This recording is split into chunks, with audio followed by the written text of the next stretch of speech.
मन लाए, कर में काट शिवपुर गए, बारह भावना भाई।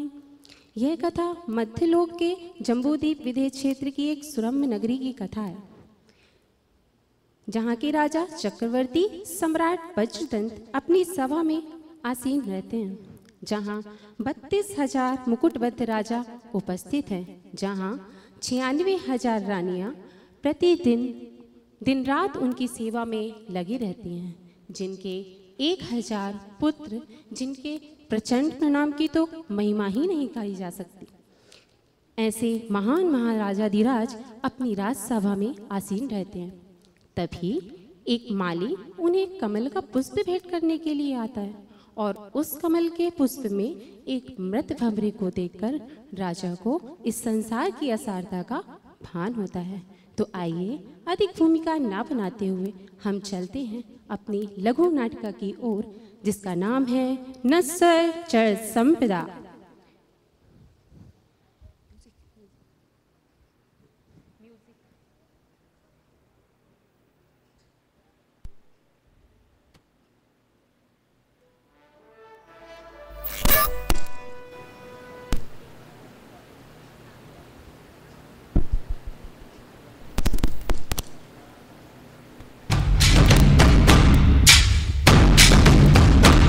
There's no internet connection at the moment.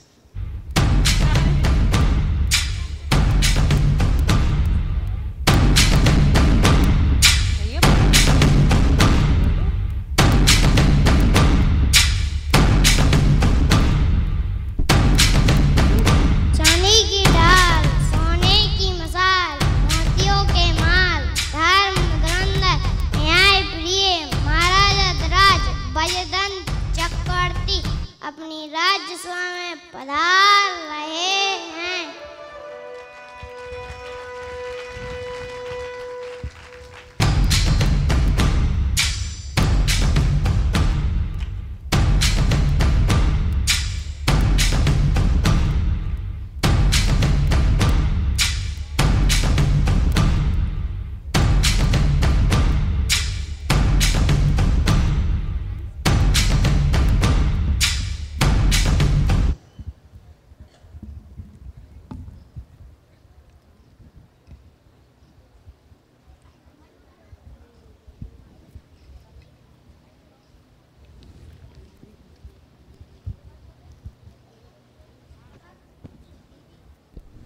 सभा की कार्यवाही प्रारंभ की जाए।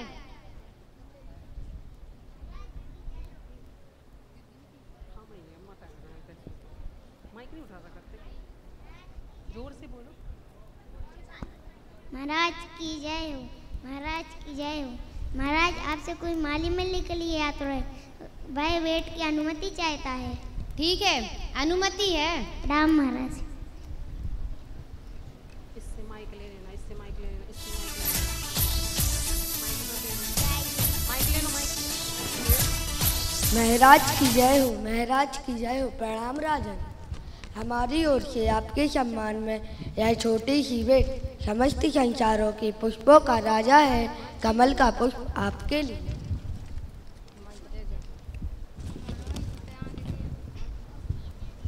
ये पुष्प तो अद्भुत है। सच में संसार में कमल सा कोई पुष्प नहीं। किंतु ओह, यह कैसी दशा है जीव की।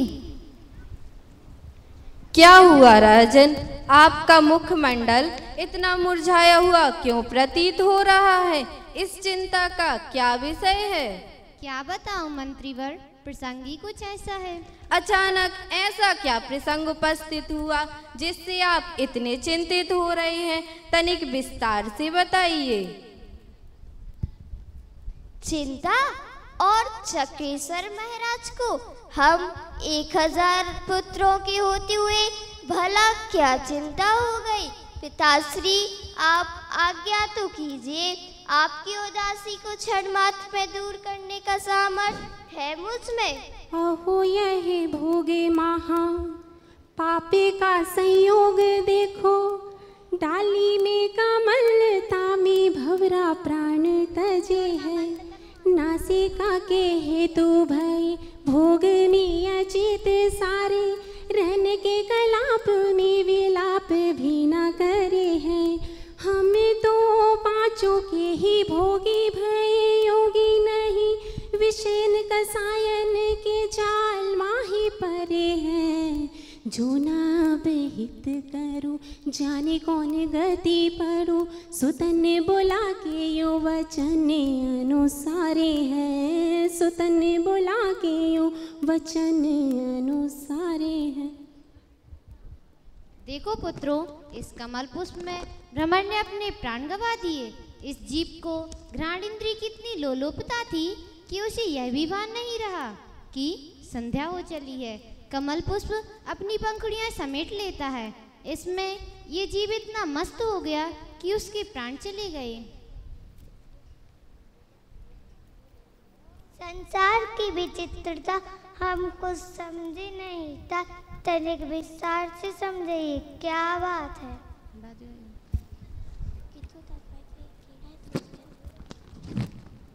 किंतु तात वह तो एक कीड़ा है, सोच कैसे सकता है।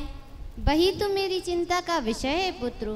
जब एक इंद्रिय के वश होकर भ्रमर के प्राण चले गए तो हम ज्ञानवान होकर भी पांचों इंद्रियों के विषयों में लिप्त हैं। अनादि से इन विषयों का सेवन कर रहे हैं, फिर भी तृप्ति नहीं हुई। मैं अपना भाव सार्थक करना चाहता हूँ। मैं जैनेश्वरी दीक्षा धारण करना चाहता हूँ। पिताश्री, इसके लिए वन में जाने की क्या आवश्यकता? घर में रहकर भी तो साधना की जा सकती है ना? नहीं पुत्र, सकल चार्य धारण करने के लिए संसार से विरक्ति सहज हो जाती है। गृहस्थ अवस्था में अणुव्रत का पालन हो सकता है, किंतु महाव्रत का नहीं, और उसके बिना मुक्ति संभव ही नहीं। अच्छा, आप सही कह रहे हैं, परंतु मैं उगाल को अंगीकार नहीं करूँगा। जिस वस्तु को आपने बुरा जानकर छोड़ा है वह मेरे लिए अच्छी कैसे हो सकती है? नहीं पिताश्री, नहीं। मैं भी आपके और भ्राताश्री के साथ पंचमहाव्रत धारण करूँगा। ये राजा अनुज को दे दीजिए। आहो सुत देख रीति, देख के हमारी नीति, भई है उदास वनोवासे अनुसरेंगे। राजे बाज शीर्ष धरो, परिजा का हित करो, हम कर्म सत्योरन की फौजन सो लड़ेंगे। सुनते वचन तब कहते कुमार सब, हम तो गाले को ना अंगीकार करेंगे। आप बुरो जान छोड़ो, हमें जग जाल बोड़ो, तुम मेरे ही संग पंच महाव्रत धारेंगे। तुम मेरे ही संग पंच महाव्रत धारेंगे। हे पिताश्री, हम आपके इस त्याग की बहुत बहुत अनुमोदना करते हैं। आप इस संसार के विषयों में आसक्त नहीं हो रहे हैं। यही संसार आपने नस्वर जाना, इसकी हम कोटि कोटि प्रशंसा करते। अहो धन्य है वे जीव जिन्हें यह संसार नस्वर लगा, विषय विष लगे। अहो धन्य है वे जीव जिन्होंने निर्भव पाकर यह कार्य किया। यह सुंदर मुक्ति का मार्ग रुचा है, उसके आनंद की महिमा हम कैसे कहेंगे। नहीं पिताश्री, मुझे यह राज नहीं चाहिए। यह राज आप अनुज को दे दीजिए। हाँ पुत्र, जन्म लेना तो मजबूरी है, किंतु घर में देह त्यागना कलंक है और समाधि पूर्वक मरण ही श्रेष्ठ है। भली विचारी तात, अब मुझे इस संसार में कोई सार नजर नहीं आ रहा। अब मुझे इस संसार में नहीं रहना, मुझे तो आपके साथ दीक्षा ही लेनी है। संसार लगने लगा अब आसान, नीचे गायक की रुचि आई हो। संसार लगने लगा अब आसान, नीचे गायक की रुचि आई। पिताश्री, यह राजपाट, यह धन दौलत, यह सब तो नश्वर है। यह आज है क्योंकि पुण्य है, लेकिन यह संसार में ही रुलाने वाला है। हमें यह सब नहीं चाहिए। यह राज्य आप अनुज को दे दीजिए। क्या कह रहे हो पुत्र? ये मार्ग भावुक होने का नहीं है, ये तो मेरी अंतरात्मा की आवाज है। अहो धन्य है वे जीव जिन्हें यह संसार नश्वर लगा, ये विषय विष लगे। अहो धन्य है वे जीव जिन्होंने नरभव कर यह कार्य किया, यह सुंदर मुक्ति का मार्ग रुचा है। उसके आनंद की महिमा हम कैसे कहेंगे? धन्य हो आप और धन्य है आपका यह पुरुषार्थ। अरिहंत का सरना जिसको मिले, सिर सेठ का सरना जिसको मिले, समकित की किरण वो पाता है। सौभाग्य मिला उस चेतन को, सौभाग्य मिला उस चेतन को, नर भव्य को सफल बनाता है। सिर सेठ का सरना जिसको मिले। किंतु ये राशि भोग, महल, दास दासी सब तुम्हारे सुख के लिए है। यहीं सुख से रहकर धर्मार्जन करो। पिताश्री, जिस संसार को आपने नश्वर जाना है, उसमें आप अपने पुत्र को क्यों फंसा रहे हो? नहीं पिताश्री, मुझे संपदा नहीं चाहिए। जिस संपदा को छोड़कर आप वन में जा रहे हो, उस संपदा में आप मुझे क्यों फंसा रहे हो? नहीं पिताश्री, मुझे संपदा नहीं चाहिए। मैं तो स्वयं में पूर्ण हूँ। ज्ञान का भंडार बड़ा है मुझ में, मुझे तो बस वही भंडार चाहिए। आप यह राज अनुज को दे दीजिए। अब विषयों में नाही रमेंगे, निजानंद पान करेंगे। चाहूं गतियों में नाही भ्रमेंगे, निजानंद पान करेंगे। यह तात आपने सत्य कहा। जब एक नियोग के विषयों में लीन यह जीव अपार कर उठाता है, तो पंचेंद्रियों के विषयों में लीन जीव का क्या होगा? उसकी दुख की तो कल्पना करना भी संभव है। किंतु मेरे पुत्र तुम इतने कोमल हो। पिताश्री, यह शरीर तो मेरा है ही नहीं, इसे गर्मी लगे या कांटे चुभे, मुझे इससे क्या प्रयोजन? और हाँ, भूख प्यास तो पुद्गल को लगती है, मुझे नहीं। पुद्गल भोजन करता है, मैं नहीं। मैं तो ज्ञानानंद का ही भोजन ग्रहण करूंगा। मैंने निश्चय कर लिया है। आप मुझे डराने की चेष्टा न करें।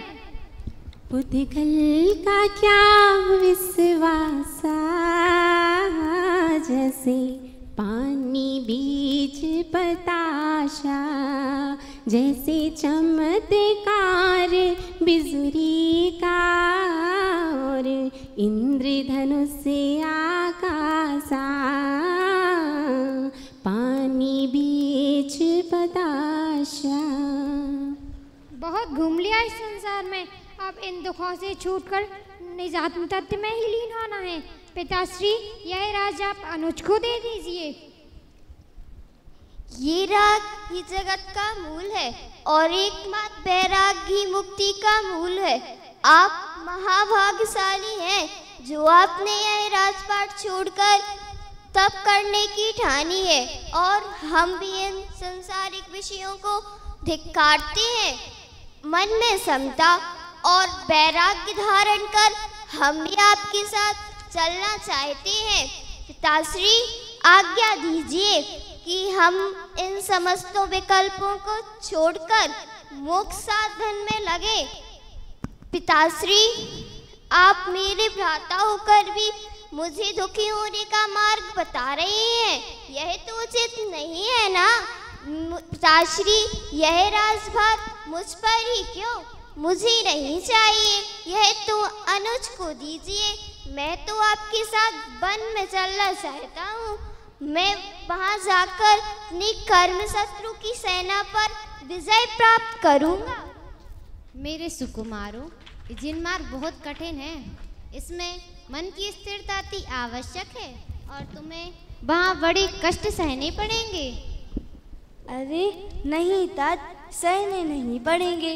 वो तो मैं आत्मसन्मुख रहूँगा तो सहज ही महाव्रत पल जाएंगे। आप चिंतित ना हो पिताश्री, जिनमार्ग कहाँ कठिन है। कायरों को कठिनाइयों से डर लगता होगा, पर आपका ये पुत्र कायर नहीं है। जिनमार्ग शूरवीरों का मार्ग है ना, मैं भी तो शूरवीर हूँ। अब मैं इन कायरों की भीड़ में नहीं रहूँगा, मैं भी आपके सबके साथ रहकर शूरवीर बनूंगा। हे पिताश्री, कृपया आप ऐसा अनर्थ ना करें। आप जिसे उगाल समझकर छोड़ रहे हैं, उसे आप मुझे रखने के लिए क्यों कह रहे हैं? जो आपकी समझ है वही मेरी समझ है। यह जड़ो वैभव निज वैभव के आगे धूल समान है। आप यह राज अनुज को दे दीजिए। तुम मेरी समझ वो समझ हमारी, हमें नृप पद क्यों दिया है तार। हमें तज भोग चलेंगे साथ, मिटे रोग भव भव के तात। समता मंदिर में पग धरे, अनुभवे अमृत सेवन करे। पद पद पुण्य धरा में चले, काटे पाप सफल दल मले। क्षमा ढाल दल धरे शरीर, विफल करे दुष्टन के तीर। तुम्हारी समझ वो समझ हमारी, हमें नृप पद क्यों दिया है तात।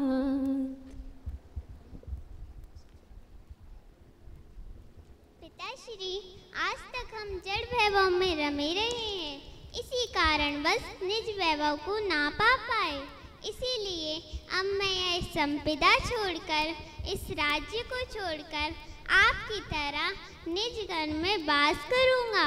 आज तक यही भावना भाता कि संत साधु बन के विचरूं, वह घड़ी कब आएगी। छोड़ कर घर बार दीक्षा की घड़ी कब आएगी। यही तो सुनहरा अवसर है जब मेरे मन की बसी इच्छा आज पूरी हो रही है। पिताश्री, हम सब जानते हैं कि मृत्यु तो एक दिन हम सबकी आनी है। चाहे कोई चक्रवर्ती हो या बड़ी से बड़ी स्वर्ग का देव हो, मृत्यु से तो कोई जिनेंद्र भी नहीं बचा सकता। ये रूप, यौवन, मकान, गाय, लक्ष्मी, स्त्री, कुटुंब, नौकर चाकर तथा पंचेंद्रिय के वो, यही सब इंद्रधनुष और इंद्रियों के समान क्षण मात्र रहने वाला है। विषय और भोग स्थायी नहीं है, तो फिर पिताश्री हम इनमें क्या रमें। पिताश्री क्षमा करें, मैं आपकी आज्ञा का उल्लंघन कर रहा हूँ, पर मैं यह राज्य नहीं चाहता, मैं केवल निजात में चाहता हूँ। इस लोक में और नहीं ब्रह्मना चाहता। मैं अब जैनेश्वरी दिगंबर दीक्षा धारण करूँगा। यह राज्य आप अनुज को दे दीजिए। किंतु पिताश्री, यह तो कोई न्याय नहीं हुआ। जो वस्तु स्वार्थ से भरी है, निरसार दाल के छिलके के समान बिना किसी काम की है, जिसे आप तुच्छ मान रहे हैं, बड़े भ्राताश्री जिसे ग्रहण भी नहीं कर रहे, वह आप मुझे ग्रहण करने के लिए कह रहे हैं। क्षमा पिताश्री, मैं भी यह राज्य को छोड़कर वनवासी बनूंगा। मुझे यह बंधन में नहीं रहना। यह राज्य आप अनुज को दे दीजिए। पुत्र, व्रत की गंभीरता को समझो। ये देखा देखी लेने का मार्ग नहीं है। अभी तो तुम्हें जलाशय में नित्य स्नान करने में आनंद आता है, फिर वन में स्नान आदि परिसर कैसे सहोगे। पिताश्री, माना कि अब तक मैंने कोई व्रत नहीं पाले, किंतु मेरा आत्मबल प्रबल है। आप इस बारे में विचार ना करें। मुझे क्षुधा, तृषा आदि की वेदना नहीं सताएगी। मुझे किसी भी परिचय को बलपूर्वक जीतने की आवश्यकता नहीं पड़ेगी। जब दृष्टि आत्मसन्मुख होगी तो समस्त व्रत आदि सहज पल जाएंगे। अब मैं समझ चुका हूँ। आप मुझे झूठा प्रलोभन ना दें।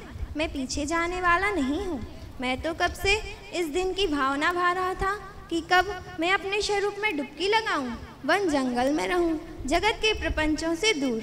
जगत की समस्त वस्तुएं अपवित्र पदार्थों से निर्मित हैं, तो इनका सेवन करना भी कोई उचित कार्य है क्या? इस देह की सेवा में दिन रात मेरे चैतन्य राजा को उपस्थित रहना पड़ता है, फिर भी इसे शुद्ध नहीं कर पाता। तात, क्या रक्त से भी मैल धोया जा सकता है? बोलिए। नहीं ना? तो फिर मुझे अनुमति दें व्रत धारण करने की।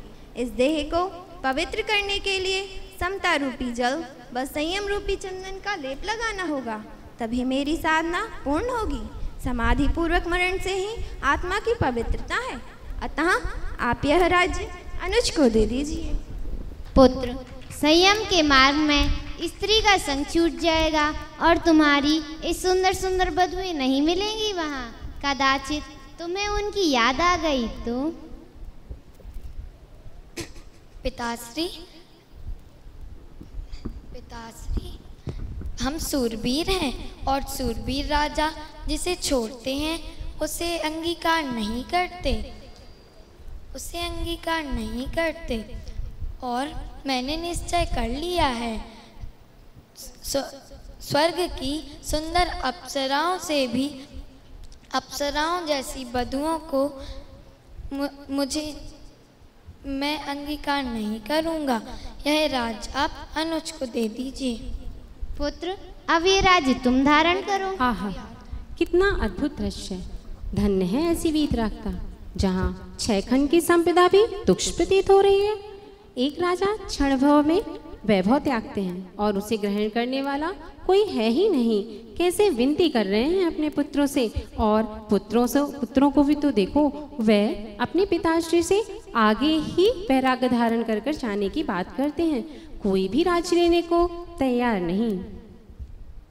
नहीं पिताश्री, इस जंजाल को तो मुझसे दूर ही रखिए। भ्राताश्री, आप तो मेरे स्वभाव से भली भांति परिचित हो ना। मुझे इन भोगों का रस ही कहाँ है। पिताश्री, क्षमा करें, मैं आपकी आज्ञा का उल्लंघन कर रहा हूँ, किंतु ये राजकाज मुझसे नहीं संभल सकेगा। मैं तो अपने स्वभाव में ही रहना चाहता हूँ। हे पिताश्री, आप मुझे क्षमा कर दीजिए। यह संसार शरीर भोग भुजक से मेरा मन बेरक्त हो चुका है। संसार की क्षणवांगता का भान हो चुका है। अथा मुझे भी भव रोग विनाशनीय जैनेश्वरी दीक्षा ग्रहण करने की आज्ञा दीजिए, ताकि मैं भी अपनी आत्मा का रसपान करके भावाभाव करके मोक्ष दशा को प्राप्त कर सकूं।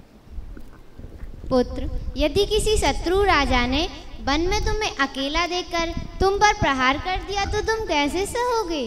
नहीं, तुम यहीं रहो। पिताश्री, हमें ऐसा प्रतीत हो रहा है कि आप हमें बालक समझकर बहला रहे हो। आप अकेले ही मोक्ष निवास कर निराकुल सुख का वेदन करना चाहते हैं, वो भी अनंत काल तक, और हमें एक खिलौने की तरह झूठा प्रलोभन दे रहे हैं।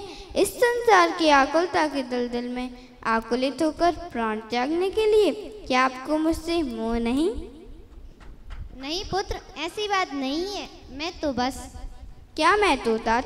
यदि आपको मैं प्रिय हूँ तो मुझे भी मेरे ज्येष्ठ भ्राताओं की तरह वन गमन करने की आज्ञा दीजिए।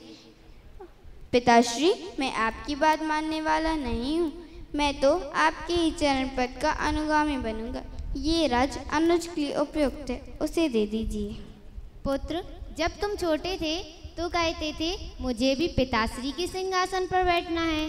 देखो, आज वह अवसर आ गया है। अब से ये राजपाट सब तुम्हारा। हाँ पिताश्री, मुझे स्मरण है। बाल्यावस्था तो ज्ञानहीन होती है। अनादिकाल से मैंने इस अज्ञान के बस होकर भवभ्रमण किया है, परंतु अब मैं बड़ा हो गया हूँ। मुझे ये आपका राज्य सिंहासन नहीं चाहिए, मुझे तो बस आपकी आज्ञा चाहिए है, जिससे मैं कर्म रूपी शत्रु को पराजित करके मोक्ष लक्ष्मी का वर्ण कर सकूं। अरे भ्राताश्री, आप मुझे कह रहे हो राज्य करने के लिए? आप तो मेरे सुख का सदा ख्याल रखते थे, परंतु अब क्या हुआ? क्या था आपका वात्सल्य? परंतु मेरा निर्णय भी अटल है, मुझे आपका राज्य सिंहासन नहीं चाहिए, ये राज्य आप अनुज को दे दीजिए। चक्रेश्वर राजा बजदंत अब विचार मग्न हो गए। क्या करे, कुछ समझ ही नहीं आ रहा। अपने पुत्र को ही राज्य लेने के लिए निवेदन करना पड़ रहा है, वो भी एक तुच्छ प्राणी की भांति। किंतु वे निर्मोही राजकुमार पहले ही मना कर देते हैं। अद्भुत है ऐसा वैराग भाव, और हम इस वैराग भाव की कोटि कोटि अनुमोदना करते हैं। पिताश्री, आप इतने चिंतित क्यों प्रतीत हो रहे हैं? आपको राजभोग सामग्री विस्तुल्य लग रही है ना? मेरे सभी भाई भी विस्पान करना नहीं चाहते, तो मैं कैसे जानबूझकर विस्पान करूं? अब अधिक कहने से क्या लाभ? मुझे तो अब बोलने का भी भाव नहीं आ रहा। मन मयूर आत्मगगन में कैली कर रहा है। आत्म कल्याण का कितना अपूर्व अवसर आया है। पिताश्री, इस संसार में कोई नहीं है अपना, मात्र शुद्धात्मा ही है। वही मेरा भ्राता है और वही बंधु। पिताश्री, चक्रवर्ती की संपदा इंद्र सरी के भोग, कागवीट समगिनत है सम्यक दृष्टि लोग। आज मन बड़ा प्रसन्न है। मुझे तो कभी राज्य करने का विकल्प ही नहीं हुआ। मुझसे ये शासन प्रशासन आदि के कार्य नहीं होंगे। मैं तो बाल्यकाल से ही अपने निजनाथ परम प्रभुतावान का गुलाम बन गया हूँ। जब सब सुख मेरे ही पास है, तो फिर मैं क्यों भोगों का दास बनकर भोगों में सुख चाहूँ? मुझे छोटा सा काल्पनिक राज्य नहीं चाहिए, मैं तो आत्मा का अनंत साम्राज्य चाहता हूँ। मुझे जिंद इच्छा लेने की आज्ञा दीजिए। पुत्र, इस राजमुकुट को तुम श्रोधार्य करो और अपना राजधर्म पालन करो। तात, राजधर्म तो अनंत बार निभाया, धर्म अर्थ कार्य भोग उद्यम किया, परंतु आत्मधर्म आज तक जाना ही नहीं। आज तक अनंत भाव में अनेक बार राजा बना, परंतु मुक्ति रूपी लक्ष्मी का वरण नहीं किया। इसलिए हे पिताश्री, अब और नहीं, मुझे राज्य लक्ष्मी नहीं मोक्ष लक्ष्मी चाहिए। जान लिया संसार, अब कुछ न जानना रहा बाकी। मैं कनिष्ठ जरूर हूँ पिताश्री, पर अपना हित अहित समझ चुका हूँ। जो वस्तु मेरे भाइयों को भोगने योग्य नहीं, उसे मैं ग्रहण करूँगा, ये तो संभव ही नहीं। इस राज्य का आप चाहे जो करो, मुझे तो बस जिंद दीक्षा लेने की आज्ञा दो। जीवन के किसी भी पल में वैराग्य उपज सकता है, संसार में रह कर प्राणी संसार को तज सकता है। पिताश्री, मुझे भी इस राज संपदा से मोह नहीं है। जो वस्तु मेरे सभी भाइयों को नहीं चाहिए, आपको नहीं चाहिए, ऐसी विनाशक वस्तु का मैं क्या करूँगा? मुझे तो अपने अविनाशी स्वरूप का ही अवलंबन करने दीजिए। मैंने अपना रूप देख लिया है। इस देह को कितने भी अलंकारों से अलंकृत करें, फिर भी यह सुंदरता को प्राप्त नहीं होती है। पिताश्री, अब तो एकत्व ही मेरा सौंदर्य है, ज्ञान और वैराग्य मेरी पूंजी है, तत्वाभ्यास मेरा व्यापार है, सादगी मेरा वैभव है, अहिंसामय जीवन ही मेरा जीवन है, अपरिग्रह मेरी प्रभुता है, 12 भावनाओं का चिंतन मेरा ध्येय है। अब कुछ और नहीं चाहिए। आप तो मुझे वनगमन करने की आज्ञा देकर मेरा मोक्ष मार्ग प्रशस्त कीजिए। हे तात, आप मेरी ओर इस तरह क्यों नहीं आ रहे हैं? मुझे ये राज वैभव नहीं चाहिए। आप सबके वचन इतने रोमांचित होते हैं। इन वस्त्रों में तो देह की शोभा है ही नहीं, मुझे तो रत्नात्रय आभूषणों से आत्मा को शोभामय बनाना है। कितना घूमूं इस संसार में, एक पल का सुख भी नहीं पाया, किंतु अब मैं थक चुका हूँ। मुझे राज्य लक्ष्मी नहीं चाहिए, मुझे मोक्ष लक्ष्मी चाहिए। आप ये राज्य अनुज को दे दीजिए। पुत्र, अब इस राज्य को तुम धारण करो तुम तो मेरे सबसे प्रिय पुत्र हो ना, अब ये दायित्व तुम संभाल लो। पिताश्री, मैं तो आपका प्रिय पुत्र हूँ ना, तो आपको प्रथम ही मुझे अपने साथ लेकर जाना चाहिए। क्या कह रहे हो पुत्र? अभी तो तुम अपनी माता के बिना भी नहीं रह पाते, फिर वन में कैसे रहोगे? क्यों नहीं रह सकता है माता के बिना? क्या कभी जंगल में से डरता है क्या? मुझे भी भय नहीं। आप मुझे छोटा कहकर छल मत करिए। आत्मा छोटा या बड़ा नहीं होता, सब में एक सा बल है, एक सी अनंत शक्तियाँ विद्यमान हैं। और मैं तो अपनी चैतन्य गुफा में बैठकर ऐसी ध्वनि रमाऊंगा कि सारे कर्म थर थर कांपने लगेंगे। और अब तो मेरा चैतन्य का परिवार है। धैर्य जिनका पिता है, क्षमा जिनकी माता है, शांति जिनकी पत्नी है, सत्य जिनका पुत्र है, दया जिनकी बहन है और संयम जिनका भाई है, अथाह उन्हें और किसकी आवश्यकता होगी। पृथ्वी मेरी सैया, आकाश बिस्तर, ज्ञान अमृत भोजन होगा। फिर बताइए मुझे कैसा भय? इस राज्य का आप चाहे जो करो, मुझे तो दीक्षा धारण करने की अनुमति दीजिए। ठीक है पुत्रों, तुम्हारी यह पवित्र भावना अवश्य सफल हो, किंतु जगरीति तो निभानी पड़ेगी। किसी को तो यह राजभार स्वीकार करना पड़ेगा ना। आहा, कैसा अद्भुत दृश्य है। जग से उदास सुखी शासक 6 माह के पौत्र को राजभार सौंपकर मोक्ष महल की ओर प्रयाण कर रहे हैं, और हम सब यहीं उस परम पवित्र मार्ग पर चलने की अनुमोदना कर रहे हैं। जैसे समुद्र तल में तरंगे उछलती हैं, वैसे ही हमारे वैराग्यमयी भाव दिन प्रतिदिन बढ़ते रहें और हम भी दीक्षा धारण कर मोक्ष मार्ग पर बढ़ें। चक्रवर्ती सम्राट अपने अनंत गुणों की संपदा साथ लेकर वन की ओर गमन करते हैं। उनके साथ 60,000 रानियां और 1,000 पुत्र माता पिता की आज्ञा लेकर वन की ओर गमन कर रहे हैं। समस्त नर नारी नर दीक्षा उत्सव बना रहे हैं। विषयों की तृष्णा को छोड़ के चल पड़े सहस्त्र कुमार। विषयों की तृष्णा को छोड़ संयम की साधना में चल पड़े सहस्त्र कुमार। वेश दिगंबर धार, पर के चिंतन को छोड़ के निज के चिंतन में रम रहे सहस्त्र कुमार। वेश दिगंबर धार, यह जीव अनादि से है मोह से हारा। चहुँ गति में भटक रहा, दुख सहता बेचारा। कोई नहीं है शरण, अतः आत्मा की ही शरणा में जाना जगत असार। वेश दिगंबर धार, वेश दिगंबर धार। आभार का भार है, अपनों का आदर है। वैराग्यमयी भावों से मन हमारा भाव विभोर है। आपका साथ मिला, इसी में जीत हमारी है। आपके सहयोग के लिए हम सब आपके आभारी हैं।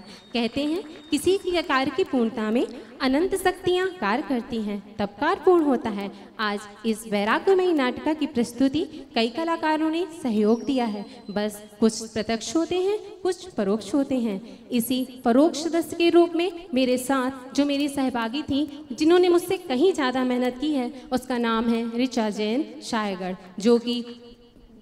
जो कि हमेशा ही मैं चाहती हूँ आप उसका तालियों से अभिवादन करें। वो बहुत बीमार हैं, फिर भी वो दिन रात बच्चों की प्रैक्टिस करवाती रही है। राजा की भूमिका में थे अनी, और सबसे ज़्यादा आभार व्यक्त करती हूँ मैं सुरभि दीदी।